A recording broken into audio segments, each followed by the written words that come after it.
Hoje nós vamos falar navegando pela vida, obediência e ressigni- ressignificação à luz do Espiritismo. Então, nós vamos trazer isso, qual é o lado espiritual e o psicológico em relação a essas duas palavras, obediência e ressignificação. Ah, no Evangelho segundo o Espiritismo, a gente tem, e aí a gente tem de entender o Espiritismo como um contexto filosófico, religioso e científico. Então, eu vou tentar trazer essas três bases que é do Espiritismo para a gente falar um pouquinho sobre essa palestra, né? No contexto espírita, né, a gente entende, né, no livro do Evangelho segundo o Espiritismo, Kardec traz a base moral para a gente poder entender como religião e filosofia. Nós temos de entender a época que Kardec escreveu isso. Temos de entender também que o Kardec era um cientista. Por quê? O que que ele fazia? Ele pegava um tema, fazia perguntas a vários médios diferentes, para depois ele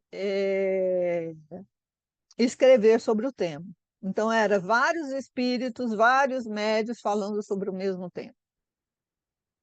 E aí, a obediência e a ressignificação são palavras muito especiais para o Espiritismo. Porque no contexto espírita, a obediência se refere ao respeito às leis divinas, aos princípios éticos que regem o universo. Porque todos nós estamos conectados. Se eu não respeito a mim mesmo, eu não respeito o ambiente que eu vivo, eu não respeito o ambiente da natureza, não estou em consonância com o universo, com o princípio fundamental da vida. E o Espiritismo nos ensina que obedecer às leis é essencial para que possamos crescer espiritualmente. Por isso que nós temos a reencarnação, que a gente vem para crescer, que a gente vem para lidar de forma diferente daquilo que a gente teve na última encarnação. Tanto que, se nós ficamos entre uma encarnação a outra, nós ficamos 50 anos aqui, que significa 200 anos do lado de lá, porque o tempo lá é diferente daqui, né?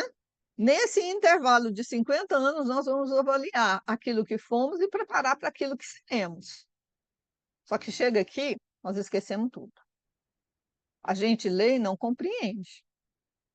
Por quê? Porque a gente fica no nosso próprio mundinho, no nosso próprio é, egoísmo. E isso implica conhecer que há uma ordem maior no universo que nos guia. E devemos alinhar esta ordem com as nossas ações, pensamentos. Se a gente não está alinhado com as nossas ordens, né, com a ordem que é esse princípio das leis divinas, né, é, e os princípios éticos que regem o universo, nós estamos em consonância. Então, se a gente está apontando um dedo, a gente não está em consonância com aquilo que Jesus nos ensinou. E aí a gente tem de o quê? A gente tem de reavaliar qual é a posição que nós estamos, né? Nós queremos retornar os próximos 200 anos do lado de lá, da mesma forma que a gente veio para cá, ou a gente quer retornar de forma diferente e aproveitar a oportunidade que nós estamos aqui. Então, a obediência espiritual nos convida a buscar uma conexão com algo maior que nós mesmos, com algo para nós podermos entender a interligação com todos os seres e todas as nações. Tem um impacto no todo. Então, a guerra que está lá em Israel, na faixa de Gaza, com o Hamas afeta nós aqui. A guerra que está lá na Hungria com a Rússia afeta nós aqui. A seca na Amazônia afeta nós aqui. As nossas atitudes. Nós estamos tendo consequência daquilo que fizemos ou que os nossos antepassados fizemos. E esses antepassados podem ter sido nós mesmos, em outra encarnação. Então, nós temos uma responsabilidade ainda maior sobre isso, porque nós não estamos respeitando, não estamos obedecendo às leis divinas, que todos nós somos irmãos. Que Jesus disse, amai o próximo como a si mesmo. Nós não respeitamos, nós nem nos amamos, porque nós não cuidamos de nós adoecemos, porque nós não olhamos para nós. Então, nós temos de entender que nossas atitudes impactam o todo. E ao abraçarmos a obediência espiritual, aí nós encontramos o significado mais profundo da vida. Por que estamos aqui? Por que existimos? Para onde vamos? E sintonizamos com a energia do universo. Isso não significa que nós temos de sentir a dor do outro, não. Significa que nós temos de ver o outro como irmão, seja um judeu, seja um muçulmano. São todos filhos de Deus. Então, não importa aonde estejamos. Nós podemos ter sido judeus em outra época, podemos ter sido muçulmanos em outra época, porque religião são dos homens. Jesus não pregou nenhuma religião. Os homens que criaram o cristianismo, pegou o nome de Jesus Cristo, e criou o cristianismo, o judaísmo, o hinduísmo, e assim por diante. Porque para ele todos somos irmãos, independente da religião. E é importante que a gente passe a olhar, né, e terem ações em relação a isso.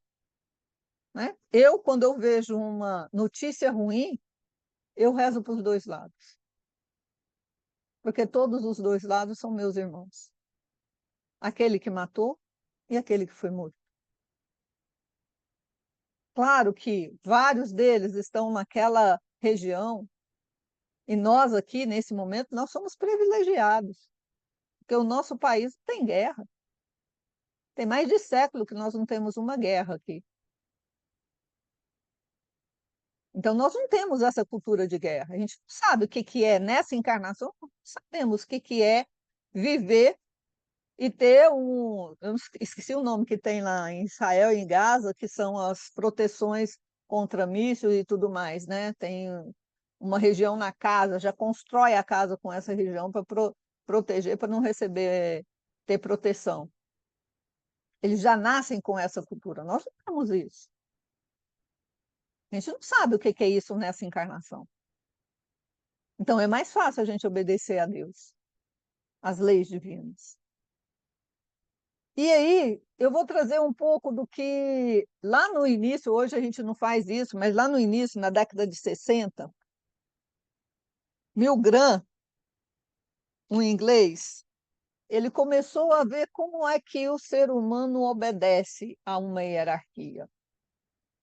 E ele fez um experimento envolvendo choque elétrico, simulando ilustrações com tendências de pessoas em obedecer à figura de autoridade. Então, todas as vezes que mostrava uma figura, né, de uma figura de autoridade, dava choque. E aí ele tinha de obedecer pelo medo. Foi um experimento que ele fez. E isso, quando isso o envolvia realizações de ações moralmente questionáveis, né? Então, ele punha ações que eram moralmente questionáveis, nesse momento, de acordo com que a pessoa reagia, ele dava choque na pessoa. E aí ele concluiu que a obediência cega pode ser, em parte, atribuída à despolarização do ato, porque as pessoas não pensam. E as vítimas eram desconhecidas para os participantes, ninguém sabia quem era quem.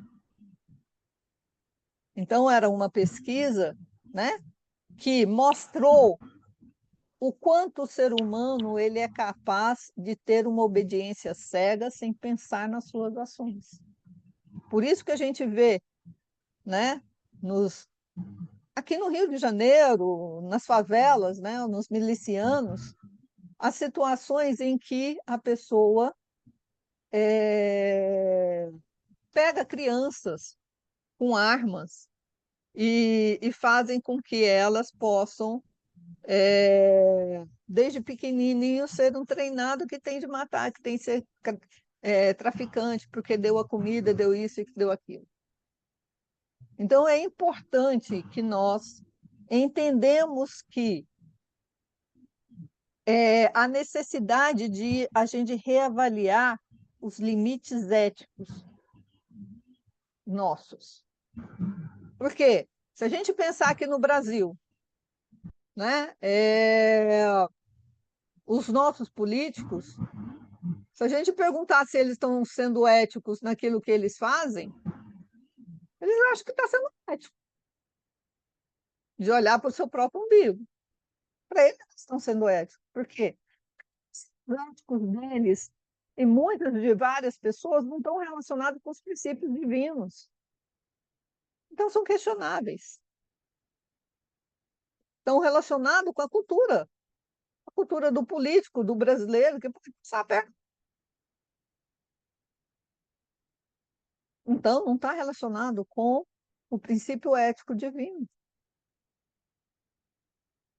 Então, nós temos de olhar para os nossos princípios, aquilo que realmente Jesus vem nos ensinar em termos de obediência. E isso não quer dizer que a resigna, resignação, a aceitação serena das provações divinas, a gente também tem de aceitar elas naturalmente, não. Porque ela nos ensina que nós temos de aceitar serenamente as provações e os desafios que nos colocamos, né? Porque na nossa programação reencarnatória, nós planejamos isso.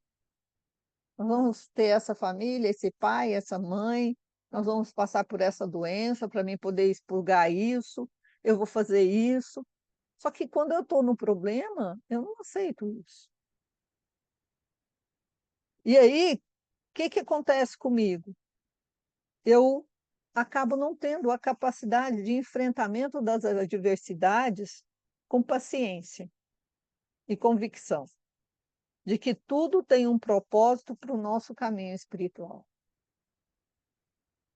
Eu acho que é a dor, eu acho que é a injustiça divina. Por quê? Por que que eu estou passando por isso? Por que que eu estou lidando com essa situação? Por que que a vida faz com que eu tenha que vivenciar isto? Não, eu não aceito. E aí eu caio no erro novamente, porque eu não obedeci às leis divinas, e quando os desafios vêm para me provar sobre essas leis divinas, se eu realmente aprendi isso, né, a gente não aceita. E aí eu inicio um novo processo de dor, de sofrimento, naquilo que eu estou vivenciando. E aí o pioneiro, que é o Aaron Becker, da terapia cognitiva, ele destaca a importância de como as pessoas percebem e processam suas experiências. Porque nós percebemos e processamos as nossas experiências na vida, que a gente tem todo segundo, todo milésimo de segundo, nós temos por uma identificação e correção dos nossos pensamentos disfuncionais, que visa capacitar o indivíduo a atribuir novos significados naquilo. Então, e aí vários estudos a gente tem relacionado a isso, Quando eu tenho um pensamento que não condiz com o caminho, né, das leis divinas, da obediência espiritual, que eu estou, por que eu estou aqui, o que que eu faço aqui nessa encarnação, nesse momento, né, dar um novo significado à vivência, e não eu condenar, e não eu ter culpa. E aí a terapia cognitiva nos ajuda, a psicoterapia nos ajuda a fazer isso, a ter um novo conhecimento. Espera aí, para e vamos pensar, por que que eu estou sentindo isso? Por que que eu estou com esse sintoma? Qual é o caminho que eu tenho de sair disso? O que que eu tenho de aprender sobre isso? Porque que nós estamos encarnados para aprender. Então, cada situação difícil que tem na nossa vida é para que eu possa aprender. Então, os desafios constantes em nossas vidas fornecem um guia para que a gente possa lidar com eles. Mas eu não olho, né? Quem faz aos 50 minutos, estou com um psicólogo. É terapia, é para que o psicólogo possa ajudar, para que ele possa fazer isso na vida dele diariamente. Eu falo para os meus pacientes, terapia não é só não, é sua atitude no seu dia a dia. Você tem de parar no momento do seu dia e fazer uma reavaliação do que você está fazendo, o que você está sentindo e, principalmente, quais são as lições que você está tendo, as atitudes que você está tendo. E Santo Agostinho dizia: ao deitar, faça uma reavaliação dos seus dias, perdoa quem você tem de perdoar e faça um propósito para o outro dia que irá começar quando você acordar. Há quantos séculos que Santo Agostinho esteve aqui na Terra? E nós aprendemos? Jesus esteve aqui há 2000 anos e nós não aprendemos. Maria perdeu seu filho na cruz, em nome de todos nós, e nós não aprendemos a amar incondicionalmente. Não aprendemos ainda. Então, esse desafio que nós temos, né, para que a gente possa enfrentar essa jornada e fazer uma conexão profunda com nós mesmos, com o nosso interior. E quando nós temos essa conexão, nós conseguimos fazer a conexão com o nosso universo, com o nosso mundo.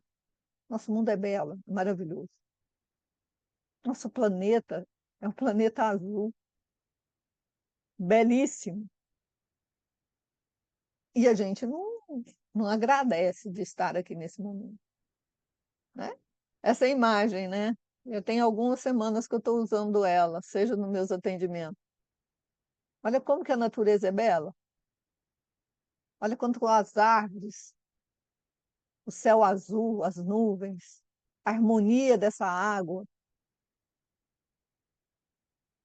E a gente não leva isso em conta.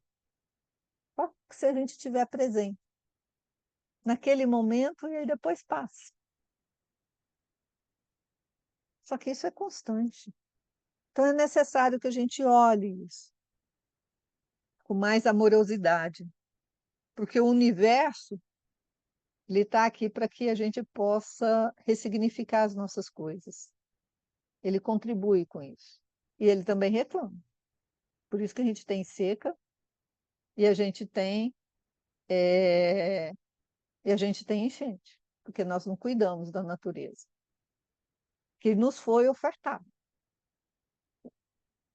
Então, então nós temos de sermos capacitados no nosso dia a dia, seja através da psicologia, seja através do espiritismo ou de qualquer outra religião, cada um de nós podemos ter, a navegar por águas agitadas, da nossa e termos a serenidade para navegar nessas águas agitadas. Para que essa serenidade de navegar nessas águas agitadas vai nos dar confiança de um mundo melhor. Porque nós estamos num mundo de provas e expiações, indo para a regeneração. Já estão nascendo os novos homens, no nosso planeta, que já vêm preparados para a regeneração. Que eu lembro de uma atitude, a minha sobrinha tem 30 anos, ela teve uma atitude, eu estava na casa dela antes do casamento e o cachorro dela pegou uma borboleta. Ela entrou em desespero, porque o cachorro dela estava matando uma borboleta. E ela chorou compulsivamente por aquilo que o cachorro dela fez com a borboleta. Só que o cachorro não matou a borboleta. A borboleta, ela estava na perna da mãe dele. Ele abocanhou a borboleta e colocou junto ao carro dela, como ele faz tudo que ele acha pelo quintal, ele coloca perto do carro dela. No outro dia, quando minha irmã acordou, a borboleta estava viva. O cachorro tinha posto lá no carro. A gente foi lá, pegou a borboleta e colocou na árvore. E ela foi seguir seu ciclo. Mas para ela, aquilo era um absurdo do animal dela matar um outro animal. Quantos de nós, em algum momento da nossa vida, achou isso absurdo? Ela tem um diferencial. Ela nasceu há 30 anos atrás. Já tem um diferencial nisso. Agora, nós temos seres. Aqui no Brasil, a gente não precisa ir longe, que mata o outro ser humano, que mata o seu irmão, que mata a sua esposa, se mata seu filho. É só a gente pegar esses jornais sangrentos que tem por aí, esses canais sangrentos que tem por aí, porque eles gostam de vender isso. Só que aí a nossa atitude é: eu vou ver isso e vou ficar quieta, porque eu não posso lá, eu não sou da justiça, não faço isso, mas eu posso fazer muito, entregando na mão dos mentores desses irmãos a minha energia e o meu amor. E aí eu vou mudando a energia ao meu redor. Eu vou mudando as situações ao meu redor. E aí essa relação, né, de conformidade com ressignificação pode ser explorada no contexto do conformismo social, né? Deixa a justiça que faça. Eu não tenho nada disso. Mas obedecer de uma forma crítica às normas e às autoridades muitas vezes envolve a supressão dos interesses dos valores significativos, porque aí é cada um. Ah, eu não vou fazer isso porque vai falar que eu sou chata. Se eu tomar essa atitude, se eu não atender esse telefone, vai falar que eu não gosto da pessoa. Espera aí, é 9 horas da noite, é meu horário de descanso, eu vou atender o telefone? Não. É um final de semana que eu vou dedicar, eu tenho finais de semana que eu dedico à prática da caridade, ao espiritismo, mas tem momentos que é da minha família, é da minha vida pessoal. E aí eu vou criticar isso, por quê? Porque eu tenho de olhar todas as áreas da minha vida para poder evoluir. Eu não posso deixar uma área maior que a outra. Então eu tenho de pensar sobre isso. E aí a ressignificação nos permite que nós possamos questionar as normas e que adotemos novas perspectivas para a gente ter um mundo melhor. E através dessa ressignificação é possível nós reavaliarmos as nossas próprias opiniões, as nossas escolhas e promover mudanças positivas em nossa vida. Mas temos de questionar, temos de aprender a questionar essas atitudes nossas. Temos de aprender a lidar de forma diferente com isso, que é a nossa vida, as nossas escolhas. Então, a resignação não significa submissão passiva, mas sim a adoção de uma atitude de aceitação diante das circunstâncias, que não podemos controlar, porque a situação da gente não controlar as situações novas, faz com que nós possamos aprender a lidar de uma forma diferente com a vida. E quando fazemos isso, nós lidamos de uma forma diferente com a nossa vida e com a vida das pessoas que estão ao nosso redor. E aí, isso ajuda nós a lidarmos com as adversidades que a gente vai vivenciando no nosso dia a dia, de forma equilibrada, mantendo a confiança em tudo que faz parte do divino. Porque nós temos o DNA do divino, o DNA de Jesus, que é filho de Deus, porque nós temos o DNA dele. Nós não temos só o DNA do nosso pai e da nossa mãe.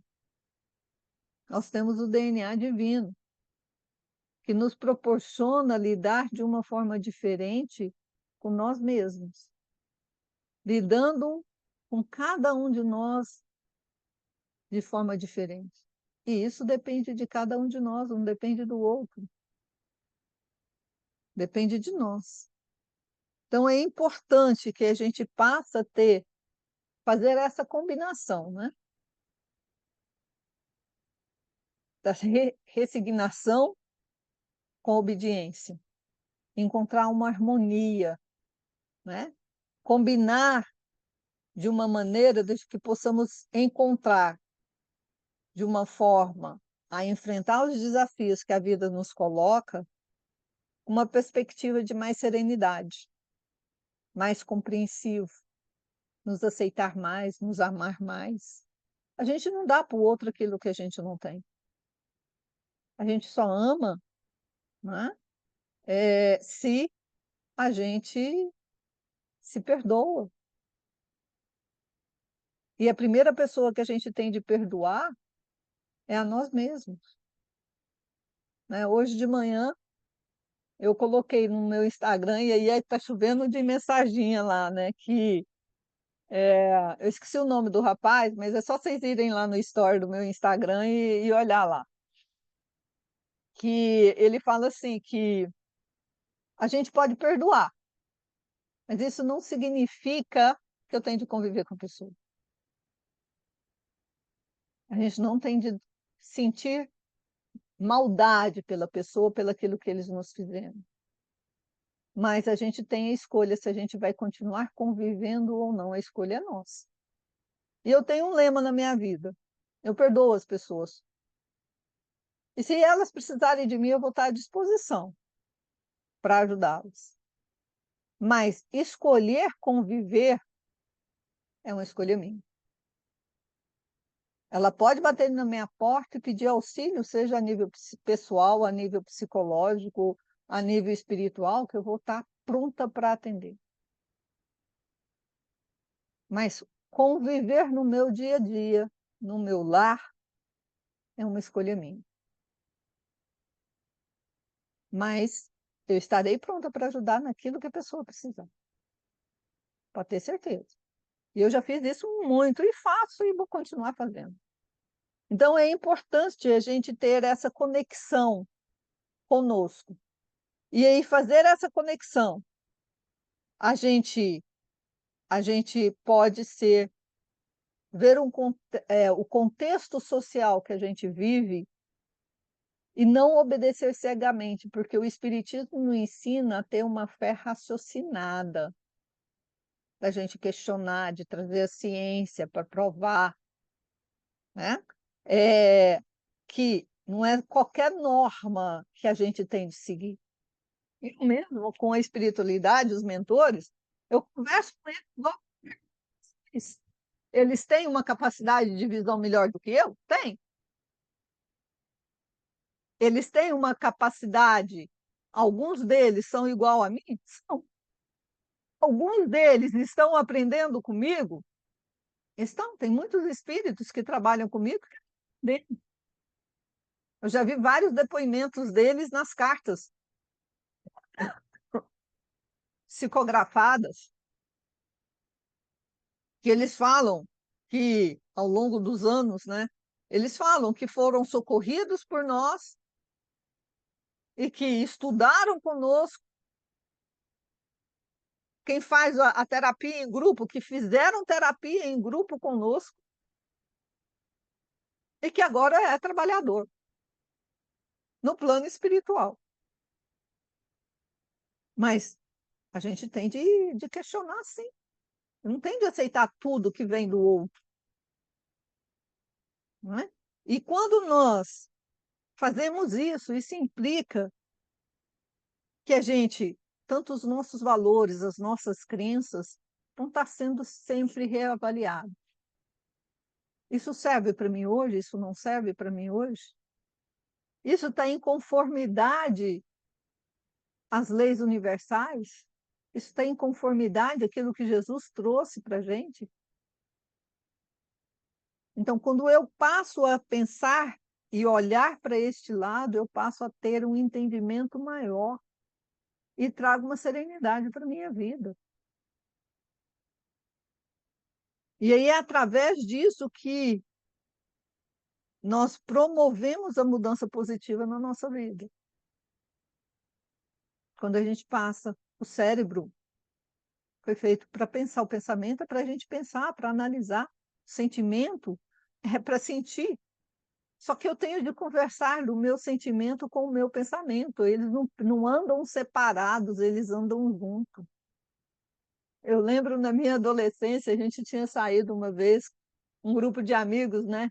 E aí um conhecido novato que estava no grupo virou para mim e falou assim: "Você é muito racional". Aí o outro chegou e falou assim: "Ela não é racional não, ela sente primeiro e racionaliza muito rapidamente, porque eu conheço ela desde a infância", né. Porque foi assim que eu aprendi a lidar com as minhas emoções. Eu faço as coisas porque eu amo, mas logo o pensamento vem em cima. "Mas você ama por quê? Você gosta disso ou não gosta?". Hoje é fácil eu falar com vocês aqui. 30 anos atrás, 40 anos atrás, não dava conta não. Foi um aprendizado, foi uma luta. Agora vai mandar eu falar dar uma palestra para um público que eu desconheço, um assunto que eu não domino tanto. O coração vai acelerar, o frio na barriga vai acontecer, porque eu sou mais introvertido. Mas em 3, 4 minutos eu já me equilibro e vou dar o meu recado. Então é importante na nossa vida que nós não vamos deixar de ter desafios, de qualquer sentido, seja emocional, seja financeiro, seja pessoal, seja qualquer tipo de desafio, a gente não vai ter sossego, seja do lado de cá ou seja do lado de lá. Isso é uma coisa, porque nós somos espíritos imperfeitos que estamos em evolução. E aí nós temos de ter um guia, que é os ensinamentos que Jesus nos trouxe há 2000 anos atrás, desse equilíbrio para a gente enfrentar. Mas não um Cristo, um Jesus que os homens falam dele, mas dos exemplos que Jesus nos deixou. Não é? Quando Jesus tutelou o nosso planeta e tinha toda a guerra dos povos que vieram habitar o planeta, ele demorou 1000 anos para que ele pudesse ter todos os corpos que precisava. Foram 1000 anos para toda a ancestralidade que Maria tinha para preparar o corpo de Maria para receber o Espírito de Jesus. 1000 anos. Hoje eu até pergunto assim, será que esse 1000 anos é o nosso 1000 anos ou é o 1000 anos da espiritualidade? Que aí daria 4000 anos, né? Porque é 4 vezes mais. Se a gente fica, o tempo de lá é maior, né? Hoje eu estou me questionando nisso, se foi 4000 anos ou se foi 1000 anos. No nosso tempo foram 1000 anos. No tempo de lá pode ter demorado 4000. Nós vivemos hoje aqui, né, até os 80, 90 anos, 100 anos. Então, a gente tem de ver o quanto nós somos imperfeitos, o quanto nós temos de melhorar. E eu espero eu voltar um pouquinho melhor do que eu cheguei aqui. E é isso que a gente tem de fazer, ser melhor a cada dia, buscar ser melhor a cada dia. Uma coisa que seja, não precisamos fazer grandes coisas, gente. São pequenas atitudes, comportamentos que nós passamos a ter, que iremos ter uma atitude diferente no próximo dia. E se a gente não conseguiu, não tem importância, tenta de novo, mas sempre tendo o lema dos ensinamentos de Jesus, pensando, analisando, né, e fazendo com que possamos ter novas experiências, que possamos ser pessoas melhores e trazer para cada um de nós a lei que Jesus nos ensinou, amar ao próximo como a si mesmo. A nossa vida sempre vai ter desafios, mas a espiritualidade sempre vai estar nos apoiando.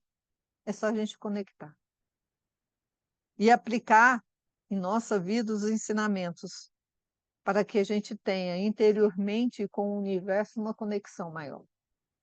Então eu convido vocês a refletir sobre isso, para que vocês possam ter ferramentas para serem pessoas melhores e aproveitar a encarnação que vocês estão aqui. Que Jesus e que Maria possam abençoar o lar de vocês e que possamos estar aqui reunidos na próxima semana. Lembrando que essa semana lembrando que esta semana nós não teremos a psicografia, os médios vão trabalhar, nós não vamos ter a leitura na sexta-feira, porque eu vou estar no congresso, e aí os médios vão trabalhar normalmente e na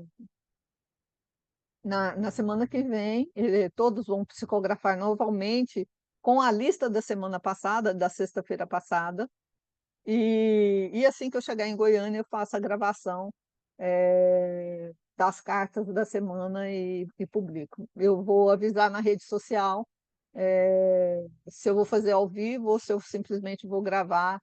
Isso na segunda-feira, quando eu chegar aqui em Goiânia, eu faço isso.